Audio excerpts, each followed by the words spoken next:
Hi viewers, welcome to சிட்டிஐ சமையல். இன்றைக்கி ஆலு பரோட்டா எப்படி பண்ணுதுன்னு பார்க்கலாம். வாங்க வீடியோக்குள்ளே போகலாம். 1/2 கிலோ உருளைக்கிழங்க வேக வச்சு தோல் நீக்கி எடுத்துருக்கேன். மசாலா சேர்த்துடலாம். உருளைக்கிழங்க வேறு பாத்திரத்தில் எடுத்துடலாம். இதுமாரி அகல பாத்திரத்தில் எடுத்துக்கிட்டிங்கன்னா உங்களுக்கு மசிக்கிறதுக்கு நல்லாயிருக்கும். உருளைக்கிழங்க இந்தமாரி நல்லா மசிச்சு விட்டுடலாம். உருளைக்கிழங்க இந்தமாரி நல்லா மசிச்சு எடுத்துக்கோங்க. கிழங்கு துண்டு துண்டாக இருக்கக்கூடாது. பரோட்டா தேய்க்கும்போது கரெக்டாக வராது. இப்போ மசாலா சேர்த்துடலாம். கரம் மசாலா 1 ஸ்பூன், வத்தல் பொடி 1/2 ஸ்பூன், மஞ்சள் தூள் 1/2 ஸ்பூன், மல்லிப்பொடி 1/4 ஸ்பூன், உப்பு தேவைக்கு சேர்த்துக்கோங்க. மல்லி இலை கொஞ்சமாக. இப்போ எல்லாத்தையும் சேர்த்து நல்லா கலந்து எடுத்துக்கலாம். இந்த மாதிரி மசாலாவை நல்லா கலந்து எடுத்துக்கோங்க. மசாலாவில் உப்பு இருக்கான்னு பார்த்துக்கோங்க. இப்போ பரோட்டா ரெடி பண்ணிடலாம். ஆலு பரோட்டா பண்ணிடலாம். சப்பாத்தி மாவு எடுத்துருக்கோம். இது இந்தமாரி பண்ணிக்கிடலாம்.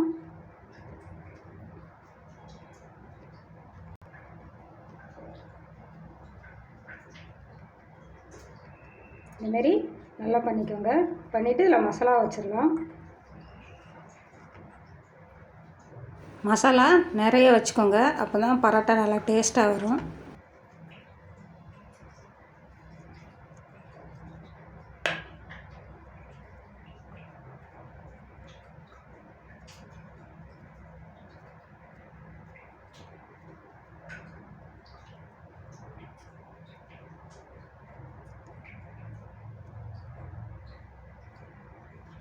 க்ளோஸ் பண்ணதுக்கப்புறம் மாவு இந்த மாதிரி எக்ஸ்ட்ரா வந்ததுன்னா அது கொஞ்சம் எடுத்துடலாம்.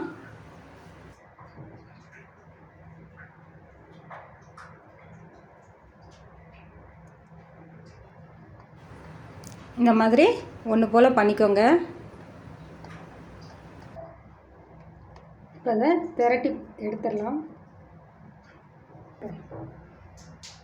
கோதுமை மாவு கொஞ்சமாக கீழே போட்டுக்கிட்டு அதுக்கப்புறம் பரோட்டாவை தேய்க்கலாம். தேய்க்கும்போது எல்லா பக்கமுமே சேர்த்து தேய்ச்சிடுங்க. அப்போ தான் மசாலா எல்லா பக்கமுமே இருக்கும். இல்லைன்னா ஒரே இடத்துல மசாலா ஆயிடுச்சுன்னா பரோட்டா பிய்ய ஆரம்பிச்சிரும். இந்தமாரி நல்லா ரவுண்டாக தேய்ச்சி எடுத்துடலாம். இந்தமாரி நல்லா திரட்டி எடுத்துக்கோங்க.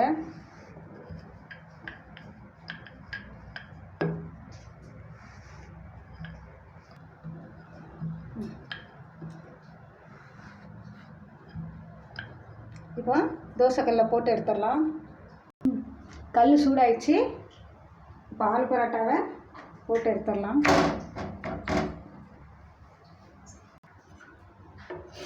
திருப்பி போட்டுடலாம்.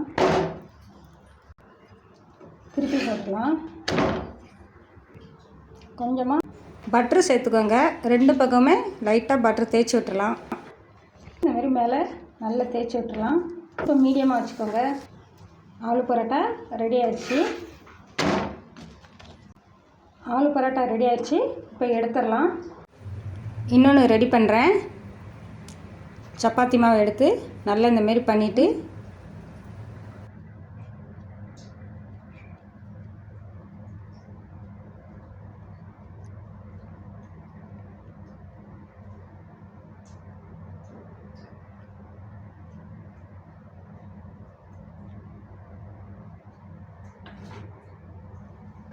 கொலக்கட்டைக்கு மாவு எடுப்போம்ல, அதுமாரி நைஸாக வெளியே மாவு சேர்த்துட்டு உள்ளே பூர்ணம் நிறைய வச்சா ஆலு பரோட்டா செம்ம டேஸ்ட்டாக வரும்.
பரோட்டா தேய்ச்சாச்சு. இப்போ தோசைக்கல்லில் போட்டு எடுத்துடலாம்.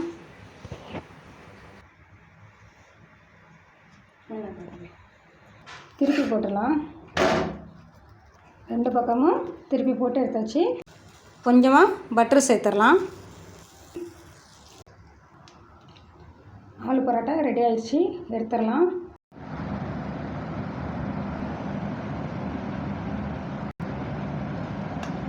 ஆலு பரோட்டா ரெடி. ஆலு பரோட்டா ரெடி. தொட்டுக்க சைடிஷ்ஷாக கட்டி தயிர் வச்சுருக்கேன், வீட்டிலே ரெடி பண்ணது. ஊறுகாய் கூட எடுத்துக்கலாம். நீங்களே மாரி ட்ரை பண்ணி பாருங்கள். லைக் பண்ணுங்கள், ஷேர் பண்ணுங்கள், சப்ஸ்கிரைப் பண்ணுங்கள். மறக்காமல் பெல் பட்டனை கிளிக் பண்ணுங்கள். பனைமரம் வளர்ப்போம், நிலத்தடி நீரை பெருக்குவோம்.